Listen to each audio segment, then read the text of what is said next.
Hello, truck, truck, truck, truck, truck, truck, truck. Hi, my name is Isaac. That's Josh. It's time for trucks again. Truck, Uh, truck. I'm really enjoying the reflective blue hood that we have today. Can we get outside of the truck and look at our truck? Oh, it's a double truck. Whoa, today's going to be extra challenging in a High number of difficulty different trucks ways indeed. because today we're embarking on a subject which has been on my mind of late for a number of reasons, but we're going to start fairly innocuously. Okay. Josh, how do you currently feel about the mountain goats? I have mixed feelings about the mountain goats. Update on the mountain goats. Mixed feelings. Yeah, I've kind of returned to some of my original feelings. So it was a household meme in our household for a while that Josh didn't like the mountain goats. Hmm. He just didn't. He didn't get the mountain goats. He didn't enjoy the mountain goats, and also he thought that the mountain goats might be actively suspicious. And Sure. then he came to me, or to us, to the collective a little while ago, and was like, "Oh no, I get the mountain goats." And this happened to be while you were very depressed, which is also a peak mountain goats moment. And now you've kind of returned to your original mountain goats take. And can you explain your current mountain goats take to me? Well, okay. As I said last time on trucks, my main relationship with the mountain goats has mostly been always expressed through the song "No Children," right? Right. So let's just talk about "No Children." I kind of expressed last time that I was beginning to get that it kind of works on a literary level, right? It's characters, it has a certain distance from its own subject matter, and this allows you to be kind of looking at what's happening with those characters and thinking about it maybe from a literary remove, yeah? Sure. No Children, for those who might not know, we might as well get into it if we're going to talk about this song in particular. That's the one that goes, "I hope you die. I hope we Yeah. both die." That's Yeah. that one. It's about a divorce. Imagines a horrible divorce. And it's mostly I mean, it doesn't really specify the gender of the person singing, but one assumes that it's the husband in a heterosexual marriage. Yes, that is definitely the implication. And it's pretty much just all of his cruelest thoughts about this person that he's divorcing, and about himself. Hello.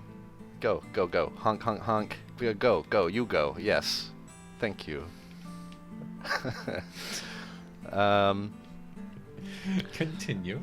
The thing that kind of makes, I think I will say, like, it's a good song. It is a good song. It does work. Like, Yeah. the thing that makes it kind of interesting is that it's anthemic, right? Like, Yeah, no. When you see a live performance of this song, the "I hope you die, I hope we both die" is the sing-along feel-good chorus. yes, I mean, the subject of the live show is what I want to get into, but first I want to talk about how the song just kind of works. Like, Okay. this is clear to anyone who has heard the song, right? But there's a dripping bitterness, a pleasant irony to the kind of the charming, happy, sing-along way in which he's singing this horrible thing, right? And it Yes. expresses a recognizable emotion. This kind of wallowing in your grief, almost kind of savoring your own hatred of this other person, right? And I Yeah. think that's all quite keenly observed and well rendered. The trouble for me came when I saw a live recording of this song. I think it was from like 2007 or something. And realized that like the way the audience was getting into this song didn't quite maintain that literary remove. It as you say, it becomes like "I hope we both die" becomes a big woo sing along cheer line. And like I saw a clip, or I didn't see. Monica told me about a clip where he introduces the song by saying this is a song about a horrible divorce or whatever, and someone goes "woo," recognizing that he's about to play their favorite song, and John, Mr. Darnielle, that is the Mountain Goats guy, right? Yeah, That is is the his Mountain. name, yes. He says like, you got to be concerned about the guy who like woos at the sad divorce song, and like, okay, fine, some self-awareness, great, good, but like, it kind of seems to me that that's your entire audience, bro. And it kind of seems to me like you're being intentionally thick if you aren't recognizing that you've written a song here, which is like easy to cheer for and sing along to, right? Like, he must know this. He wrote the fucking song. He wrote it in this anthemic way. Like, and I guess what strikes me is that the song works quite differently when you put it in a live setting. You know, you're playing it for a bunch of teenagers and 20-somethings who haven't been through a divorce, and who are nonetheless like recognizing the kind of the general shape of the bitterness of this song. And yeah, I mean, they've presumably been through bad breakups. Sure. Yeah. But they end up cheering and like really digging on this like quite cruel expression of resentment for another person.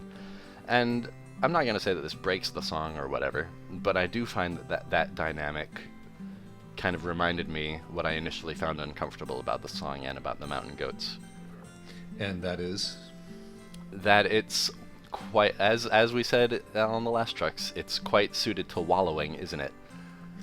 Right. So let me break this down a little bit, because this is kind of the feeling that I want to get into here. So when you say the Mountain Goats are good for wallowing in your own negative feelings, like what some would say, that's the point of them. Sure. And that's the point of this kind of music in general, is that there is catharsis to be had in sort of letting yourself get really, soaked in these emotions and then sort of moving forward. So that's thing one. Do you have a response to that? Do you think this wallowing is essentially negative? Not necessarily. I mean, there are as many responses to this song as there are people who have ever heard it, right? Right. But I do wonder if this catharsis thing functions a bit differently in a musical setting than it would in a literary setting, right? When you have a favorite song, it becomes something that you listen to often, something that you return to for the pleasurable feeling of listening to it again, right? Mm-hmm.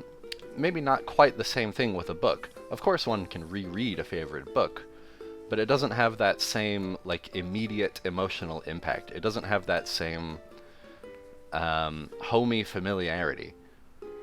Right. Okay. And so you think that the music then may become a vector to people returning to negative feelings, or? I think it seems possible. Yeah. Okay. So the follow-up question then: does this make the art? Does this make the Mountain Goats art, like the music of the Mountain Goats, morally bad? Well, no. Okay. Does it make the artist morally bad? No. Does it make the artist irresponsible? Possibly. Okay, so delve into that one for me. What is the responsibility of John Darnielle in this situation, and in what sense is he failing it? I mean, that's a really complicated question. That is the question that I want to talk about on today's trucks. Yeah, the way you formulated this to me when we talked about doing this episode was, does art need to be responsible? And the answer to that is no, of course not. Art doesn't need to be anything. But still, if we recognize that it might be irresponsible, that could be a vector of critique regardless. And it's not like I don't like any art that could be called irresponsible in similar ways. Like Momus fans, the two of us. Yeah, we like Momus.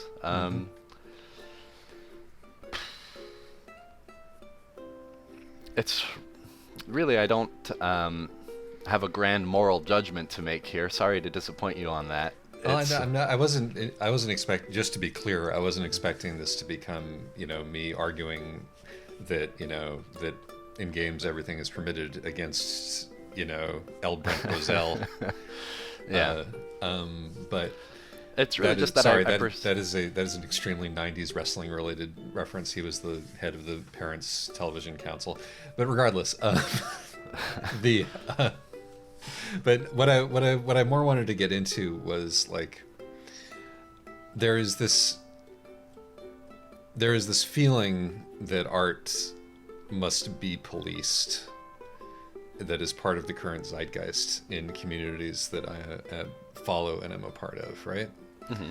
And sort of, I wanted to get at this via the Mountain Goats because this is a relatively innocuous example. Yeah. Where you can be like, well, much has been made of John Darnielle being, or well, not much has been made, but people occasionally sort of bring up that John Darnielle can get a little bit uncomfortably close with his fans without paying proper heed to his, to the power imbalance that's inherent in that relationship. That's Sure. thing A. And then thing B is the music itself could be construed as being bad for people under certain circumstances. Mm-hmm. And I, first of all, wanted to make the point that thing A and thing B are not the same. Of course. I didn't even know thing A going into this. Oh, okay. It was brought up in our Discord a while back. I don't know if you remember this or not, but there was a fan basically came forward and said, like, I, a vulnerable youngster, got into this, email relationship with John Darnielle, yeah. in which he was inappropriately effusive toward me and then sort of cut me off. And it Right. made I me do feel remember this now. real bad. And in terms of like, boundary crossing behavior by celebrities, this is also relatively minor, right? Mm-hmm. He didn't attempt to start a romantic relationship with this person, for example. It's a little It would- stupid. It's a little stupid of him. Yeah, no. I Tiny mean, bit it's dumb. clearly not optimum human behavior, right? Yeah. But the other thing that I want to get into as we get into this is the cancellation phenomenon. Sure. I'm not trying to cancel anybody, as you well know. Yes, as I'm absolutely, like, I'm not setting you up to be the pro cancellation person either. I just want to discuss, like, when is cancellation appropriate? At what point do we turn our back on an artist, and at what point do we turn our back on the art? Mm-hmm. And those are also separate things because, as we know, the author is dead. Yeah. We can interpret the personal behavior of John Darnielle and make our judgments there. We can interpret whether we feel like the art might be good for some people. Hey, you're in Portland. Yeah. I'm sorry, It I is. just noticed that. That's the Coin Tower. You're in my hometown. I think this is the second time we passed through Portland. I You're remember going the over first the, time there was a very complicated network of road closures that made us have to cheat. Yeah, no, you're going over the Fremont Bridge. That's hilarious. I'm sorry, I was just momentarily completely derailed by that.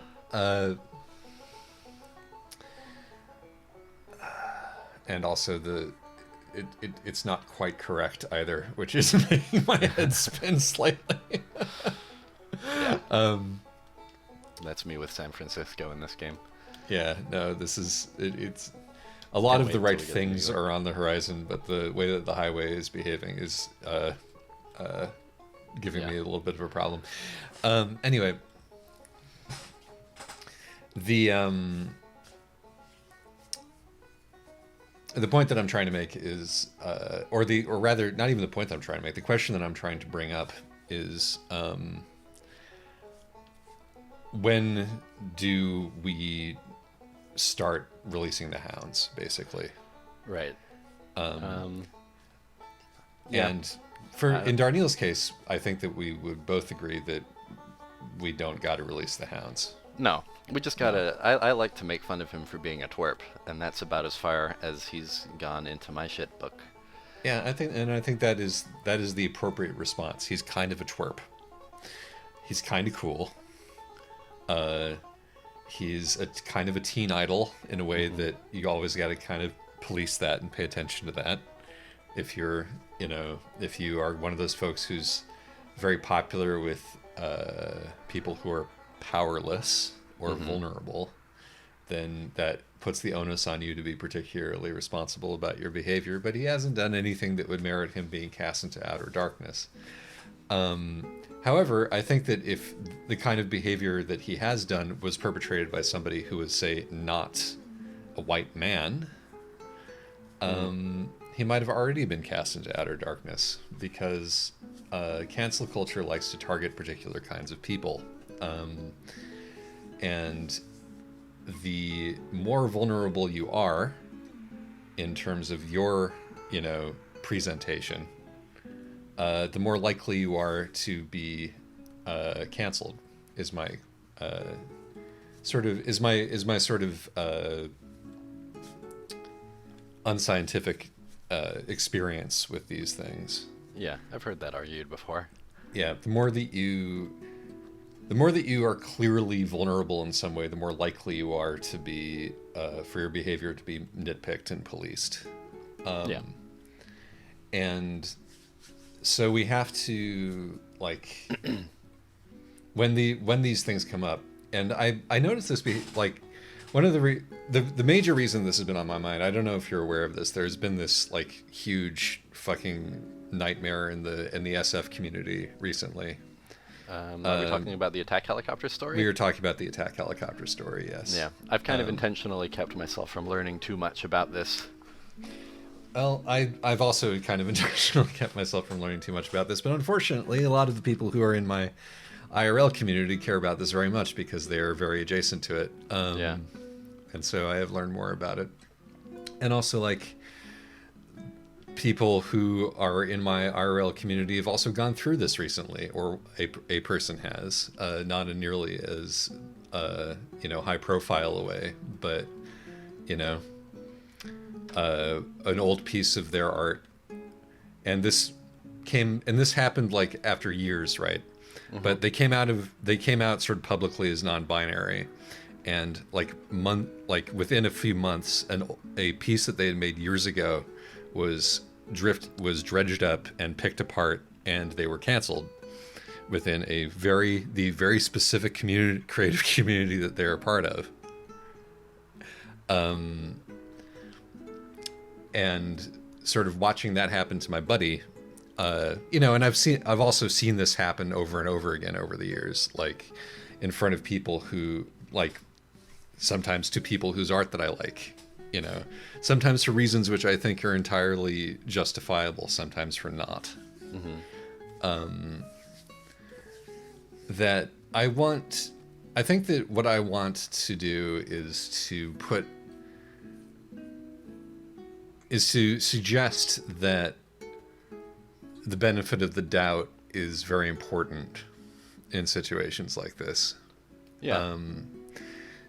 In the case of this author, this author wrote a difficult story wherein, like, it was a takeoff on the old, I identify as an attack helicopter joke, which, if you're not familiar with it, is like one of the 4 jokes that is made by shitheads about gender identity. It's like, oh, along with my pronouns are, something silly. We have, oh God, we're in the Dales already. This is bizarre. There is, my gender is attack helicopter, and you have to respect that. So, like, both as a conservative meme, to be clear, that's. Yeah, this is a conservative meme. This is right. Both unfunny and beaten to death. Was unfunny to begin with and has been beaten to death because it's the one joke that these people know about gender stuff. So I haven't read the attack helicopter story in question. I'm guessing that the way it subverts this joke is by saying, like, hell yeah, that sounds badass to identify as an attack helicopter. The story is a sort of dystopian future thing in which this person has been made into, like, in a sort of. Should we actually get into this, by the way? I feel what? like early on in this Trucks we said we're going to talk about the mountain goats example because it's like a more innocuous, kind of in our lane version of this idea, and now we find ourselves diving headlong into this trans community discourse.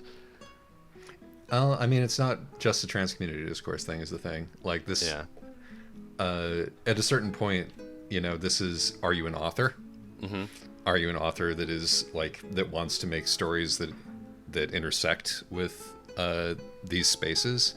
Right. Are you going to stay, if you are like a cis white man, are you going to stay very narrowly in your lane? If you ever want to touch these subjects, can you do so?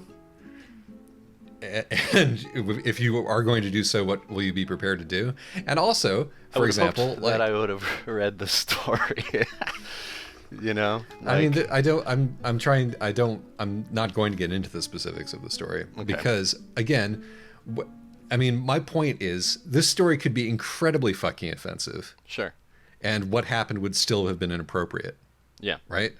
What the story was it is about a dystopian future in which this person's brain has been altered to make them a better sort of military machine pilot by hooking their gender centers up to their, piloting the attack helicopter centers.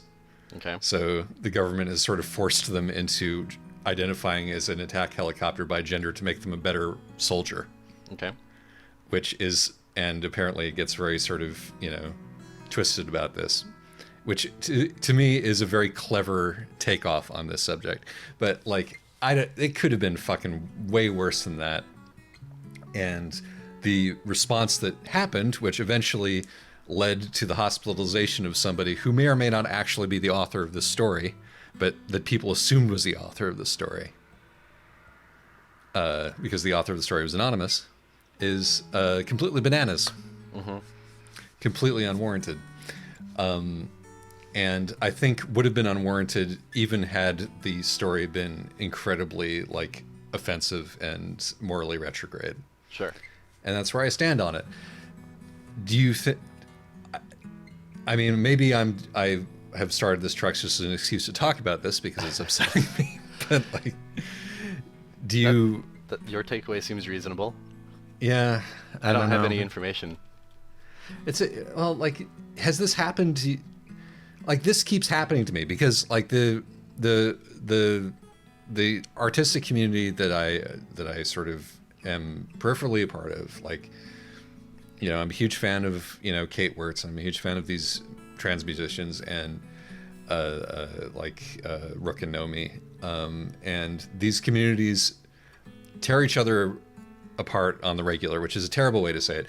These communities are occasionally orchestrated into tearing each other apart. These bullying campaigns sometimes start from outside the community and sort of become part of the community. But I see my faves get demolished, and sometimes for reasons which might be supportable, and sometimes for reasons which aren't. Have you had these experiences, or do you just tend not to have do you tend not to become invested in folks who operate in this periphery? Oh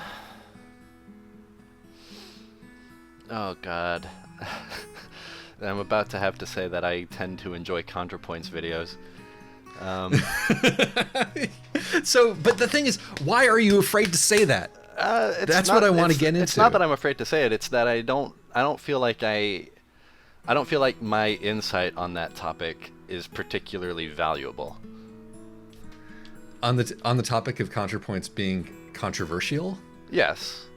And her most recent video is about cancel culture, and I watched it and I thought it was mostly pretty good. Weirdly, I thought that the parts where she defended herself against the shit she's been accused of was one of the weakest parts. But that's just purely from a discursive standpoint, purely from a how well did you formulate this argument standpoint. Generally, I agree that it's not even if you have really good critiques of somebody's work, it's not worth tearing them apart for it. It's not worth trying to come after their life or their career. Except seriously fucked up to even think that that's an appropriate thing to do. Yeah, that's the line that I want to draw here. With certain obvious exceptions, probably it makes sense for Louis C.K. to not be booked for comedy shows anymore. Right. It's probably a shame that he is being booked for comedy shows again. But the market decides these things is kind of the unfortunate way that things operate, right? People will still pay to see his shows. People probably want to see him address this shit on a stage at this point. I think this is part of why I wanted to address this, is that when I see this stuff happen, a lot of the time, and for years my initial response was, not my problem, not my business. Mm-hmm. Because I'm not a part of this community, and I'm not going to tell, person X how to how they want to try to police their own community, you know. But I think that I think there comes a point where if you see something that's objectively like wrong happening, like it is worth saying, adding your voice, particularly if the consensus of the culture that you're a part of seems to be swinging the other way.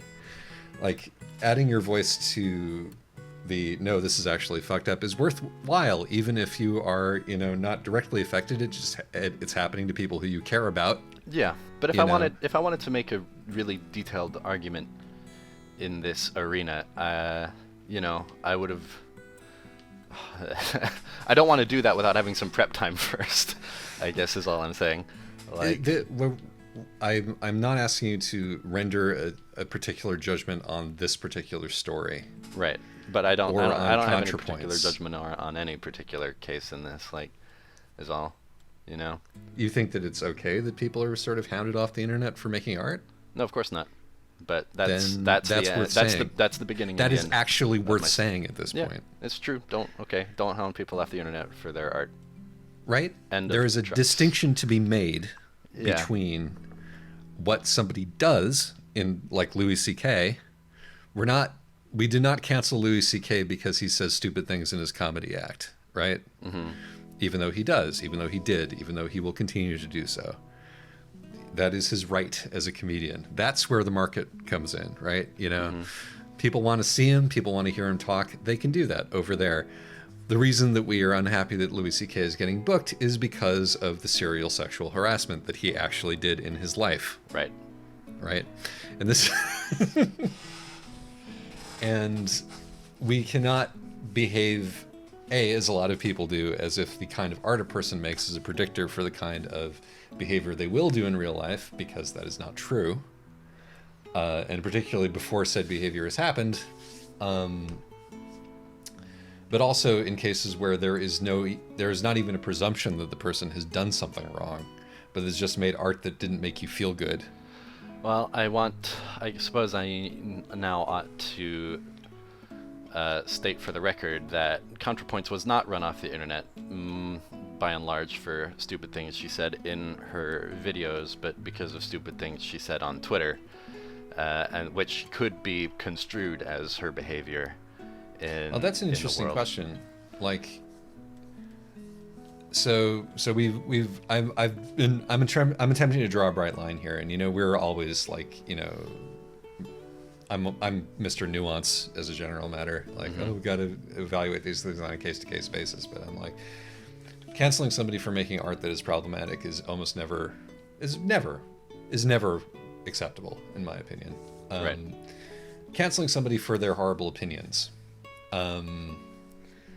that's a more of a gray area. That's more of a right. And that's more of a case-by-case kind of a thing. A dynamic that ContraPoints talks about in her video about cancellation is she argues that the opinions that she was construed as having that were so evil are, like, clearly not her actual opinions, that if you go into what she actually says, it's pretty clear that she supports non-binary people. She was accused of minimizing the experiences of non-binary people, and maybe to an extent she spoke insensitively about subjects related to the non-binary experience on an occasion or two. And this is the stuff that I feel like I have no particular ground to talk about one way or the other. Like, I could tell you that my interpretation of the problematic tweets is that they seemed to me to be more at the expense of, like, performatively woke cis people who go too far out of their way to, like, to demonstrate their wokeness, right? Yeah. Like the person who, at my job, for example, who was talking about another friend of mine who is very, very clearly presenting as a woman and is not, like, you know, in it, and is not given any inkling of presenting in any other way, but refers to her as they because he thinks that's, you know, somehow because he gets some gender vibes off her and he thinks that's somehow better. Right. That's worth lampooning, that particular kind of behavior, you know. But yeah, no, something like that does feel like, well, this is an issue that I absolutely do not have like the correct context to opine about. But like the limit of how, even under the worst light, the limit of how negative that could be does not mean that I feel obligated to erase this person from my, Yeah, I feel like in a broad way that's giving the internet too much damn power, is like permitting it to have this what am I trying to say? I'm uncomfortable. This is a reason why I feel uncomfortable doing internet things nowadays, is that it feels too it feels too much like I'm eventually going to say something stupid, and that I will have to flee the internet, which is where my entire social life is. Right. And I don't like that as a dynamic. I don't like it either. That is what they call a chilling effect, I believe. Yeah. And this specific feeling is partially why I have chosen to be performatively abrasive in a lot of my, internet stuff. Mm-hmm. Is because I want to push back against that specific thing, which just feels like a continuation of sort of puritanical social norms by other means. Mm-hmm. Like the joy of the internet is the ability is that it is this vast space that can be full of completely wackadoodle, opinions, across the entire spectrum of wackadoodle opinions, and is Right. And like pruning your own personal internet of people who have shitty opinions about the kind of person that you are seems completely reasonable to me. Sure. However, the sort of, I don't like to hear that, so therefore nobody should hear it. Therefore, the person who has that opinion ought to be removed completely. And let me just say that that this is not me defending Nazis. Hello. And of course, then where do you draw the line, Isaac? I think that people whose opinion is that other people should be killed should probably, or sterilized, or put into prison camps. That's probably a nice place to draw the line there. What were the salient arguments against the attack helicopter story? There was some kind of line that it was like doing harm, right? Reading this was triggering to me. Mm-hmm. Was the line. And then when people said, well, like, that's unfortunate, but this is a more complicated story that had some other things to say, the response to that was, you're shouting down trans voices. Mm-hmm. Right. Because my trans voice is saying this triggered me, and therefore should not have been published. And then of course there are a lot of other trans voices being like, no, this is actually a good story, and also you shouldn't do this kind of shit. It turns out most identity groups' collective voices kind of say everything it's possible for them to say, including exactly. the really stupid like things. it's almost as if none of this shit is monolithic. You appear to be running out of gas. I do appear to be running out of gas. So it's like, even in this case, like it's like the more, and we see this over and over again, but the closer the dissenting opinion is to the heart of your lived experience, and the more specific it is, and like the less comprehensible it is to an outsider, like the more you're gonna really go for it. Sure. Like the intra-community sort of violence in this way is always perpetrated on the people who are the closest to you, because they're the people who are handy. They're the people who will be harmed by what you do. So like what you do will have some sort of effect rather than just be sort of uselessly throwing eggs at a wall.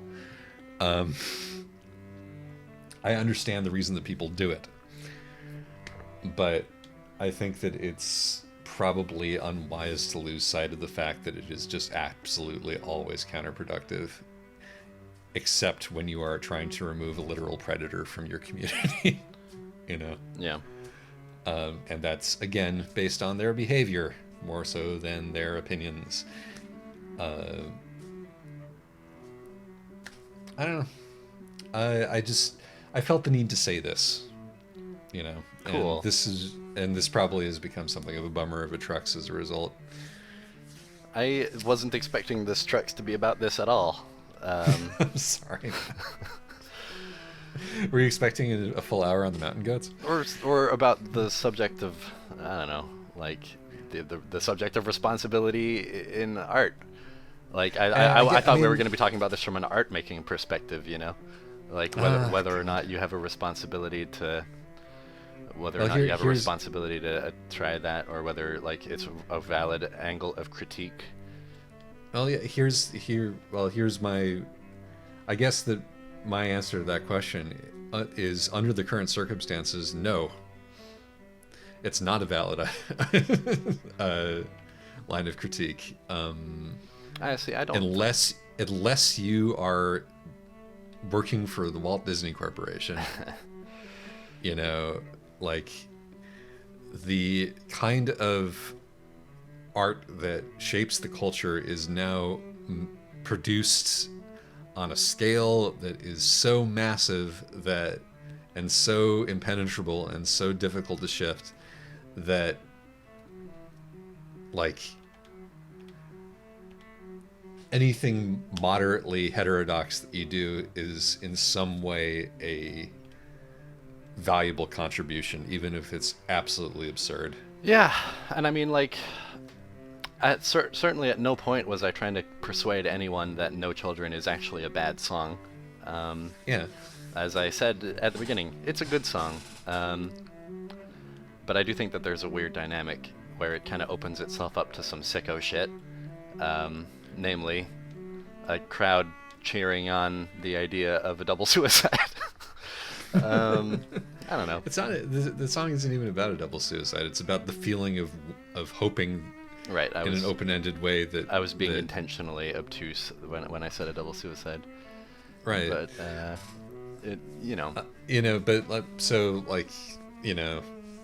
So let's say here's one. You know, I go off a lot about suicide, right? And like that, I went off on Dropout. Speaking of art by non-binary people, gas. What Was there happened gas there? in that city? I'm opening the map to find gas. Okay.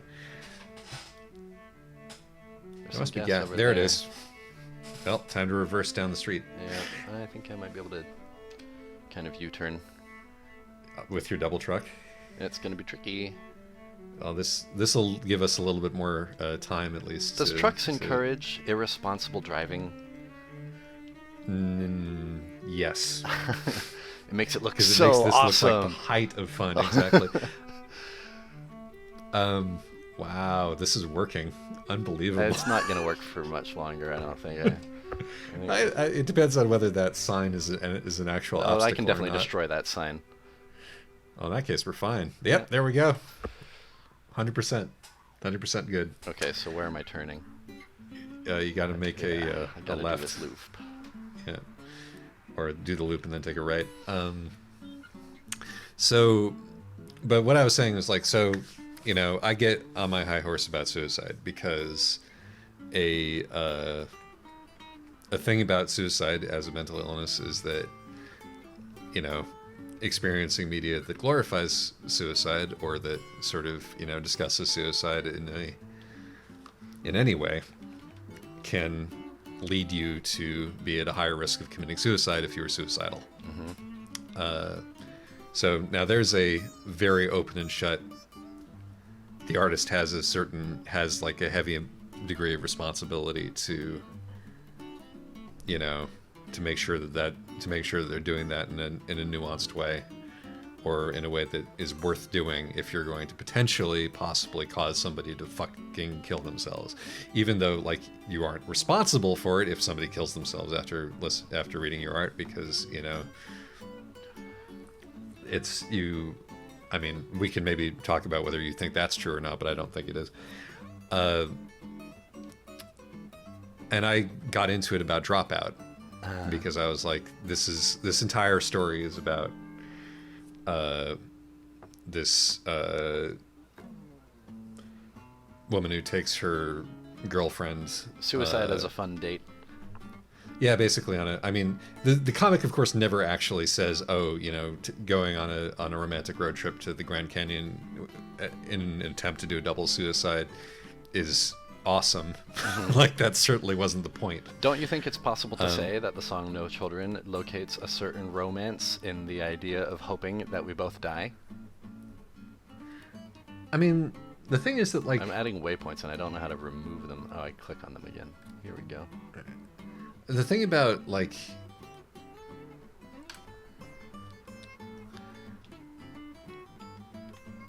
Because I think it does. I mean... It does locate that romance. Sure. But there is undeniably a romance in that. Sure. Is there not? Sure. Like,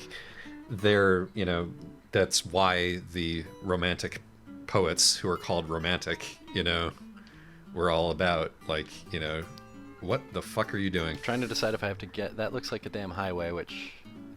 Like, this... If I go forward, do I go under the highway to the left? Is that... Yes. You very much do. Okay, I hope so.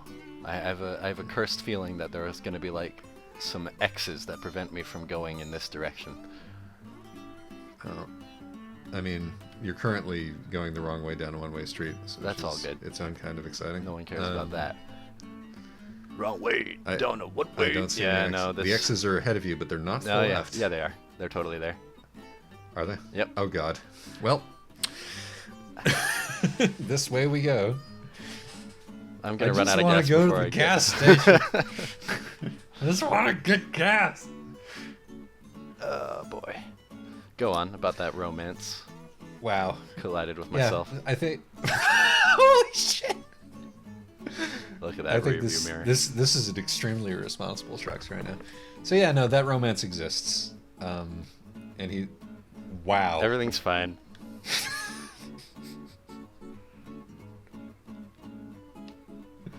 Everything's fine.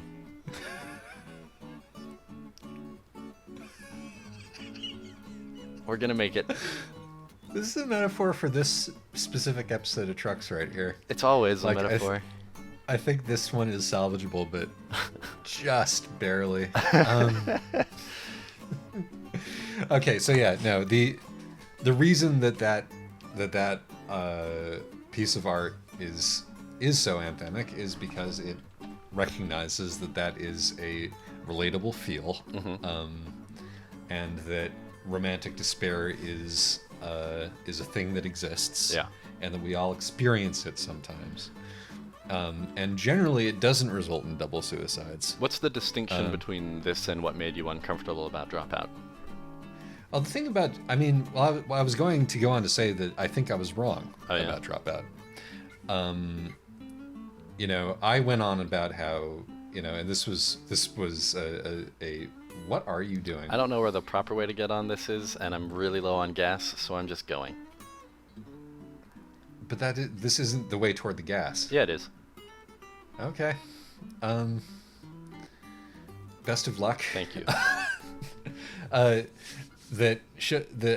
was all about, like, Sugar, the character in the comic, is a bad person because she is inveigling Lola, the other person in the comic. I think that their gender identities have kind of been retconned at this point, and I just don't at me. Sugar is a bad person because she is attempting to kill Lola by taking her on this trip, and I said that this is murderous behavior right here. Sure. And the author of the comic did not agree with this. I think that, and I think that in retrospect, like, what the comic was doing was it was taking a nuanced viewpoint of a nuanced view at what being suicidal does to you, like what kind of you know, what this mental illness does to you, like, you know, whether it's, and it was like opening the sort of, well, if you're this fucked up, is death like the appropriate thing to do, you know? Mm-hmm. And it came down on that eventually, being like, no, it's not. And the comic came with its own like raft of trigger warnings. Like it was, you were not going to go into this unprepared for the kind of content that you were going to find. Right. And ultimately, I think that rather than sort of slamming the door in the face, like if somebody was like, is like, you know, if somebody comes to you and be like, I think I want to kill myself, or like, you know, this situation makes me feel like killing myself and everybody else, you know, I like, obviously like certain basic alarm bells have to be, you know, done if they're threatening to actually murder people. But I think that like the impulse to sort of shut that conversation down immediately, being like, you're sick, you need help, you know, stop, I'm going to call the police, is not the appropriate response either. Mm-hmm. And so I think that I was too eager to say that what this person was doing was morally retrograde. It strikes me as morally ambiguous, but you know, that can be a part of the story without damaging the story. What Sugar was doing, what the character was doing. What Sugar was doing, yeah, no. I mean, what Sugar was doing was clearly presented as like not as like the product of disordered behavior, right? You know, and the question then becomes, well, what does that mean? Yeah. You know, and how does one work their way out of this? And like, you know, I think that the comic might have been a good comic even if it had ended with them dying. And I was very happy and relieved that it doesn't. Yeah. Sorry for any spoilers, but I think that was my bad. I think that was me responding to something that I've, you know, personally struggled with a reaction that was too overtly emotional, not thought through, and didn't give this person the space that they that I think an artist should have. Mm-hmm. You know, when delving into difficult and complicated territory. And I've said on Treks a number of times that I think that, you know, if you want to delve into something like this, you have to earn it. And I do think that's true. But that doesn't mean you can't do it. Sure. It means you have to think carefully about it. It doesn't mean any attempt at addressing this or any attempt at, like, discussing this, even if you don't have the personal trauma credentials to make you like even if you don't have all the cards in your wallet that say you're allowed to talk about this. Mm-hmm. You know, you should not come into writing about a difficult topic feeling like you are committing a crime. Sure. You should come into it feeling like, I have to be careful, I have to be thoughtful, I have to talk to people, I have to do research, you know. Yeah. If it's not coming directly from my own experience. Now, what about when you put that feeling on a stage at a music show and you say, okay, boys and girls, okay, teenage audience, it's time for the moment you've all been waiting for, disordered emotional processing. I mean, yeah, no, there's a certain, I mean, I think that probably if I were to argue on the behalf of the goats, in this situation, I'd be like, well, it certainly is a communal catharsis that is being offered here, is it not? I'm not even really convinced about that. Okay, yeah, all right. I mean, I think it certainly can be for many members of that audience. There's no doubt about that. Okay, but you think that what he's essentially doing is saying, hey kids, disordered emotional processing is cool or fun, and we should all celebrate the fact that our emotional processing is disordered? I think he makes it fun.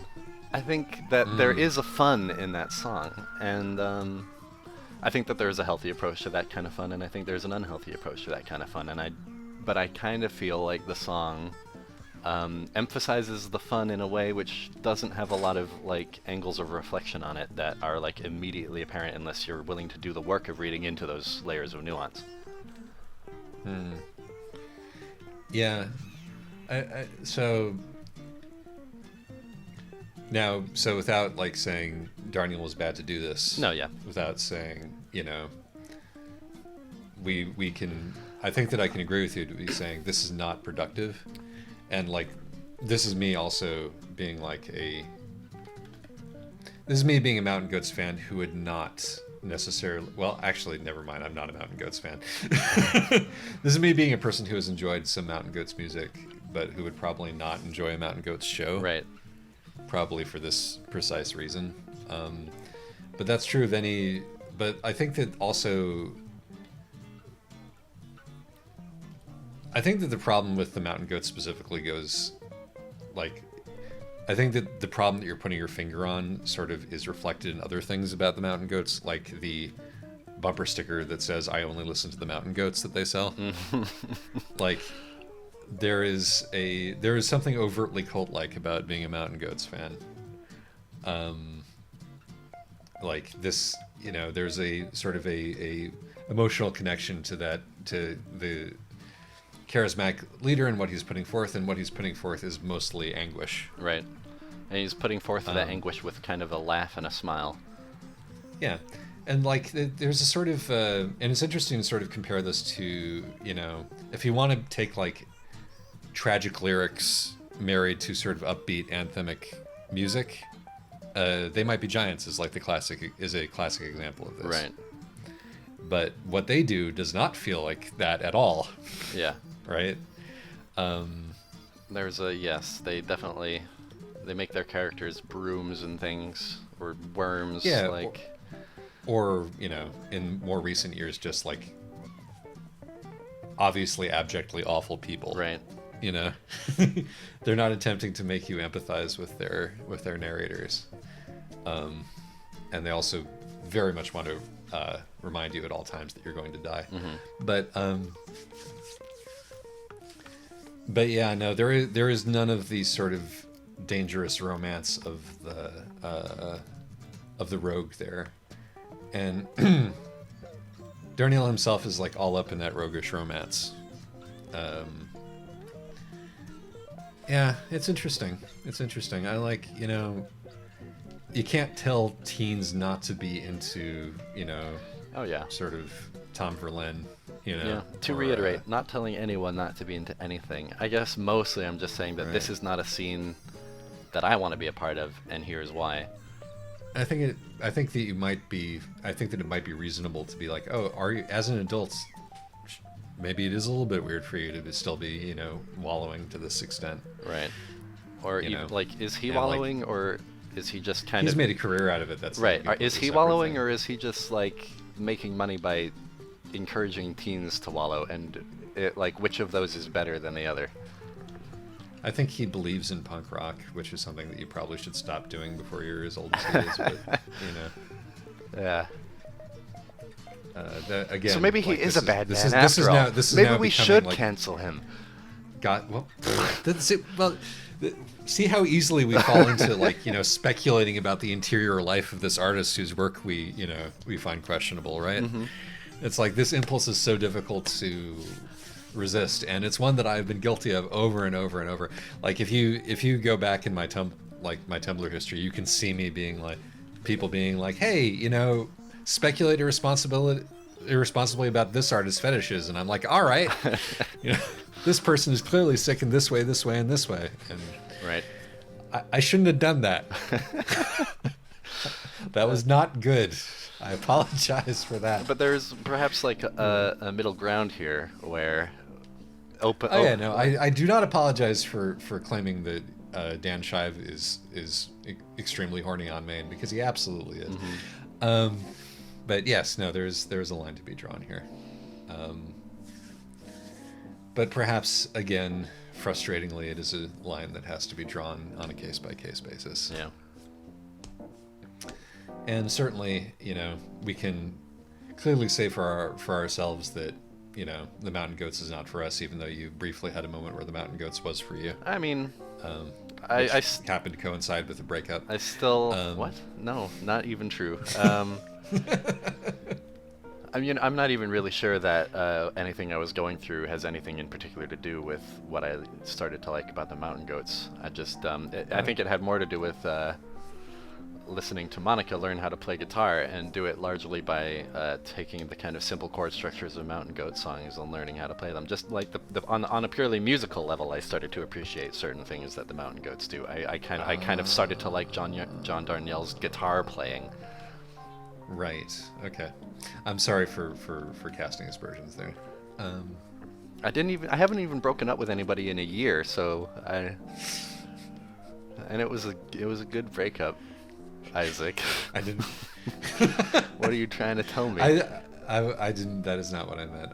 I was talking. You had some sort of dating disaster, and that happened to coincide with the rise of interest in the Mountain Goats. Or I could be making this all up in the same irresponsible way that I tend to make shit up about people. I haven't sat down and listened to a Mountain Goats album on my own, even one time. I've listened to Monica learn Mountain Goats songs and have, through that secondhand experience, started to dig a couple of things. Well, there you go. Josh's critical eye has not been compromised by any personal emotional tragedy. Not in this specific way, anyway. I was incorrect for suggesting that had happened. That's an easy parking job, which is there. good because we've been trucking for an hour. Oh no, it's not as easy as we thought. Oh no! Back out! Hello, everybody. Back Try there. You see those guys that I'm pushing around? Yes, I do. We gotta go more. That is deeply immoral and irresponsible behavior right there. Now, canceling people for driving a truck badly, that is something that makes sense. Yes, if you're a truck driver and you kill people with your truck, you should probably have your truck license canceled. And probably go to jail also. Isaac, are we gonna publish this trucks? I think so. I think it's it's a gnarly subject, and I apologize again for why don't we put it out there just to demonstrate that I'm a dick. Because I definitely did not. Are you a dick for communicate properly what I was trying to get into? I see. I was wondering if you were a dick for making assumptions about my artistic intake, or for not telling me what this trucks was about. I mean, I feel like our relationship is such that that's the kind of shit that I can get away with. But, sure. Yeah, but particularly if I publicly state that I was full of shit. Please don't cancel me for liking ContraPoints. I mean that specifically is something that I want to reiterate. Like what you fucking like. Yeah, that doesn't mean I apologize for it. I'm not It's not that I feel a need to apologize for it. It's that I didn't feel a need to publicly share this in the first place. Right. I'm just you're not going to bat for this person. You're not being like, well, I think what they said about X was entirely justifiable. Wow, this is much harder than we expected it to be. Yeah, I can't just straightforwardly reverse. Mm-hmm. But the sort of the thing that gets to me is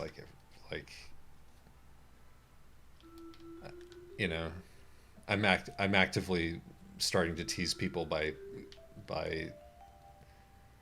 implying that somebody that they like might have done something wrong, and seeing how alarmed they get. Mm-hmm. Again, that's me being a dick. They've all done something wrong. It's the secret. Everybody's done something wrong. You've done something wrong. The thing is that there's no such thing as good people I know what and you did. Bad people. Everybody, when you get into these figures, it's unless it's Mr. Rogers, and even then, there's a few peccadillos, perhaps. There's always going to be. Nobody is perfect. There's always going to be a mixture of things that you like and things that you don't like about anybody. Stop viewing the world through the lens of your parasocial relationships, everybody. Please don't have a parasocial relationship with me and Isaac. Yeah, you can have a social relationship with me. It's easy to do. We're on. Yeah, just go to our Discord. But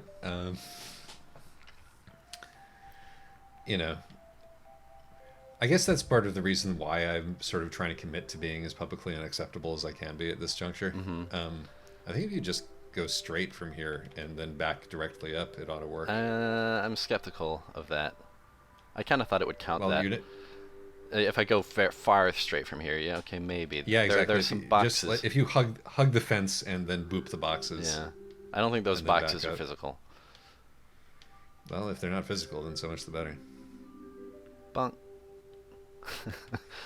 Okay, I'm gonna try to steer right while reversing. No, see that back trailer is. I wonder if it. Well, maybe just ignore the back trailer entirely. Yeah, maybe it'll. But it's gonna get in my own way. Oh God. Okay, I have a new plan. I have a new plan. All right. I'm gonna do a full lap. Okay, that seems reasonable. Assuming, of course, you can get around this corner. I think I can. But I think this trucks is worth Shit. publishing. Can you? There's no full lap. Let me confirm this. I heard a US. Can you still hear me, Isaac? Yeah, okay, I'm good. here. I heard a USB device disconnect when I hit the 0 button just now to get into this camera mode. Okay, no, there's no going this way. Uh-oh. I'm trapped. I can't re-enter the truck. Why can't I re-enter the truck? Well, that's fascinating. Oh, my controller has become disconnected. I'm having an out-of-body experience. Plugging it back in. I want this trucks to go up now. Like, there we go. Very good. We're gonna be parking. How do you look at this? It looks like I could. It looks like if I were dope, I could kind of just snake all the way back into that parking space, but not sufficiently dope. Yeah. Here's my thing. Okay. These days, I feel very little need to express myself online. Just period. Yeah. I don't find too much value anymore in having people hear all my fascinating thoughts, and I'm loath to pay the price of, But you just said that you live on the internet, though. I do live on the internet, but I'm quite happy now that I have these kinds of internet niches where I can exist pseudo-privately. I don't need to make myself known to some imagined public. I still do it. Yeah. Because trucks isn't really public though, in that sense. It is though. It's public in the sense that it's posted to the world at large. Well, so for people for me, I'm here talking to people I don't know, and they could be anyone, you know. But anything that you do on the internet is, if somebody decides to copy and paste it, or post it on Twitter without context. Sure, but that's still different in kind from talking to a Discord server where I kind of have an idea of the people I'm at least immediately speaking to. And if I'm taken out of that context, then I've been taken out of that context. That's not the same thing as me getting on my public soapbox and making my mega important opinions known. Should we make the Trucks channel subscriber only? Oh my God, yes! Patreon subscriber only. Patreon. Yeah. Well, I don't think you can just make a YouTube channel you can only watch it if you subscribe to it. How do you subscribe to it if you can't watch it? Just make it a sort of a friends locked, or make it a private channel, and then just have every video unlisted. Make every video unlisted and have a Twitter feed, which is locked also to subscribers, which posts the link, and that way we can ensure that nobody ever watches another Trucks. Yeah, Or, again, we could... It's a contradictory feeling, because I do like doing trucks, mostly because it's a fun way to do things with my friend Isaac, and because I value the audience that we have already built for ourselves. But, maybe we should ask the audience, should trucks become, to make... We're not actually going to consider making trucks private. I don't think that makes much sense. No, absolutely it doesn't. But I do feel like a certain amount of. The thing is though, what is our relationship with our little community now, on the real? We get sassed a lot, but we are in charge of our little community, to a certain extent. Yeah. And the opinions that we have carry more weight than other opinions in our little community. Maybe. You've told me this Oh yeah, I before mean, in so many yeah. words. In that sense, yes. In that context, during that conversation. Yes. And so I think the idea that you can like just sort of be in this limited space and have your opinions be consequence free is a chimera. Yeah. Um, Come on. what the fuck? What the That fuck? was my stroke of genius too. That worked too. Uh, What the hell is this? I'm just not straight enough. Uh, always the tragedy. This is about to be a catastrophe. No, I believe in you. No, oh God. Please. Is this going to be the time I say fuck it? God. Straighten out. There is no straightening out. It's impossible. Straighten I have to out. do the whole thing again. Oh God. Maybe this time we do something new. This truck's is never gonna We happen. could just fade out while we meander. I guess. I mean, we do something like significant was actually. We were actually onto something Yeah, interesting. what were you saying about For Christ's our sake. relationship with her? Which was I don't think that the sort of I don't think you can live I think that the idea that you can live on the internet and somehow not be subject to this kind of potential for being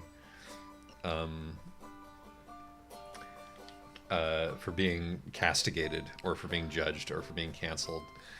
I don't think that's real. Sure. Like, and to the extent that you shield yourself from that, I think that I'm not trying to shield myself from that, like, to such a, like, pure isolationist extent. It's more just that I don't feel a need to really put myself out there. You see the distinction? we don't. I don't know if we do this. I mean, I certainly don't do this because I feel like I need to do it. You know, like. I always feel with- a certain inkling of dread every time I post a trucks. Like, do I really? Is this really? Is this really the final draft of what? I mean, that's sort of the fun tension between like your, you know, you're about to appear or have just appeared, probably given the length of time it usually takes us to post these on a. You did it! Congratulations on a podcast with James Howell, which is not a one-take wonder the way the Trucks is, and that you got a chance to, you know, go back and fix things that you weren't 100% happy with, which is like far more your speed. Yes. I mean, and even then, I'm not like. Even then, I feel like there are things I said on that episode that are potentially open to critique, and that's right. That being open to critique is I mean, natural. It's a I part guess- of opening your mouth. Yeah, right. Like you can't go through life and not be open to critique, and you can't go through life without having wrong opinions. I'm sure that I will, after like whoever I was defending here turns out to be a child molester, I will come back and rue some of the things that I said on this Trucks. But the